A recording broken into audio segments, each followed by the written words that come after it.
Janvi school से वापस आई तो उसकी माँ मनीषा ने उसे तुरंत ऊपर जाने का आदेश दिया। जानवी ने जिद करते हुए कहा, मम्मी मैं ताई जी से एक चीज लेकर आती हूँ। लेकिन मनीषा ने डांटते हुए कहा, सीधी ऊपर आ, वरना मैं ताई जी के कमरे में जाकर तेरी पिटाई करूंगी। जानवी डर गई और तुरंत सीढ़ियाँ चढ़कर ऊपर चली गई।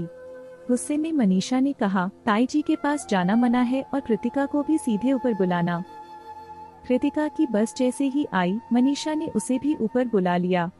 दोनों बहनें अपनी माँ से नाराज थीं। कृतिका ने आते ही पूछा, मम्मी क्या ताई जी से कोई बात हुई है? मनीषा ने जवाब दिया, तुम बच्चे हो, इस सब में मत पड़ो। अब हम यहाँ नहीं रहेंगे। तुम्हारे पापा किराए का मकान ढूंढने गए हैं। मकान मिलते ही हम चले जाएंगे। जानवी ने फिर पूछा, मम्मी कुछ तो बताओ। मनीषा ने कहा, मैंने कहा ना कुछ नहीं हुआ। चलो खाना खाकर तैयार हो जाओ। दोनों बहनें निराश और गुस्से में अपने कमरे में चली गईं।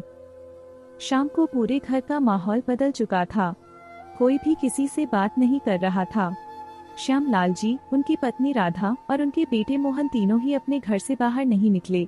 मनीषा और अजय जी भी बहुत कम बात कर रहे थे। दोनों परिवार एक ही घर में ऊपर नीचे रहते थे, लेकिन आज वे सभी अपने अपने कमरों में कैद थे।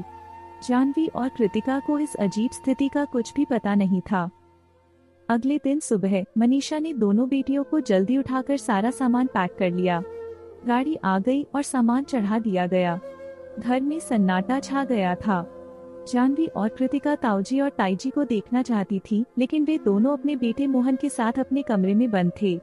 दोनों बहनें रोते हुए ताईजी के दरवाजे को पीटने लगी, लेकिन अंदर से कोई आवाज नहीं आई। मनीषा ने उन्हें खींचते हुए गाड़ी में बिठा दिया और नई मंजिल की ओर चल पड़ी।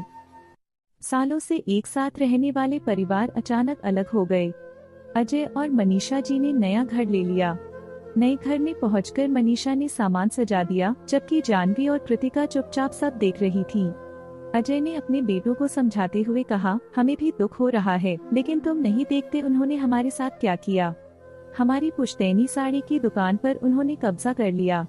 जब मैंने विरोध किया तो उन्होंने कहा कि लड़कियों के खर्च के लिए भी वही दुकान काम आएगी। हम अपनी हिस्सेदारी मांगने गए तो उन्होंने कहा कुछ नहीं देंगे, इसलिए हम अलग हो गए। मैं अब कपड़े की सप्लाई का काम करूंगा। जानवी और कृतिका इन बातों को पूरी तरह से समझ नहीं पा रही थी, लेकिन धीरे धीरे मनीषा और अजय ने उनके मन में ताऊजी और ताईजी के लिए नफरत भर दी। समय बीतने के साथ वे कभी बाजार में या स्कूल से आते जाते समय मोहन या ताईजी को देखती तो उनकी ओर देखना भी पसंद नहीं करती थी। 4 साल ऐसे ही बीत गए और दोनों परिवारों के बीच कोई संपर्क नहीं रहा। एक दिन रात को श्यामलाल जी के मोबाइल की घंटी बजी। लंबी घंटी बजने के बाद बंद हो गई। श्यामलाल जी ने देखा कि यह अजय का फोन था। उन्होंने राधा को जगाया और फोन उठाया। कृतिका की रोने की आवाज सुनाई दी, ताऊजी, पापा अचानक बेहोश हो गए हैं, कृपया जल्दी आ जाइए। श्यामलाल जी ने कहा, चिंता मत करो, मैं तुरंत आ रहा हूँ। उन्होंने राधा और मोहन को लेकर अजय के घर पहुँच गए। रास्ते में डॉक्टर को फोन कर दिया था। डॉक्टर ने आकर इंजेक्शन दिया और कहा, माइनर हार्ट अटैक है, अस्पताल ले जाना होगा। श्यामलाल जी ने अपनी गाड़ी में अजय और मनीषा को लेकर अस्पताल पहुंचाया। राधा जी ने दोनों बेटियों को संभाला। सही समय पर इलाज मिलने से अजय की जान बच गई। 2 दिन में अजय ठीक हो गया। दोपहर के समय राधा जी बेटियों को लेकर अस्पताल पहुंच गईं। कृतिका पापा को देखकर रोने लगी, ताऊजी, मुझे कुछ समझ नहीं आया। मैंने बस आपको फोन कर दिया। एक बार लगा आप बात नहीं करेंगे, लेकिन आपने मेरे पापा को बचा लिया। श्यामलाल जी ने कहा, तेरे पापा बाद में हैं, पहले मेरे छोटे भाई हैं। मनीषा ने कहा, दीदी, आज आप लोग न होते तो न जाने क्या हो जाता। हमें माफ कर दीजिए। अजय ने भी कहा, भैया मुझे माफ कर दीजिए, मुझे आपको छोड़कर नहीं आना चाहिए था। श्यामलाल जी ने कहा, तू बस आराम कर, बाकी सब भूल जा। कुछ भी नहीं हुआ हमारे बीच। तेरे जाने के बाद हमें बहुत पछतावा हुआ। गलती तो इंसान से ही होती है, इसलिए मैंने अपनी पुरानी दुकान तेरी दोनों बेटियों के नाम कर दी है। कागज घर पर रखे हैं, भेज दूंगा। अजय ने जवाब दिया, नहीं भैया, मुझे कुछ नहीं चाहिए। बस वादा कीजिए कि अगर मुझे कुछ हो जाए तो मेरे परिवार का ध्यान रखना। राधा जी ने बीच में कहा, खबरदार, बुरा मत कहना। तू मेरा देवर है, लेकिन मैंने मोहन में और तुझ में कभी फर्क नहीं समझा।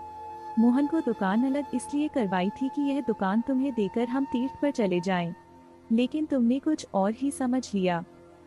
सभी एक दूसरे से माफी मांग रहे थे, तभी मोहन बोला, क्या अब मेरी बहनें मुझे राखी बांधेंगी?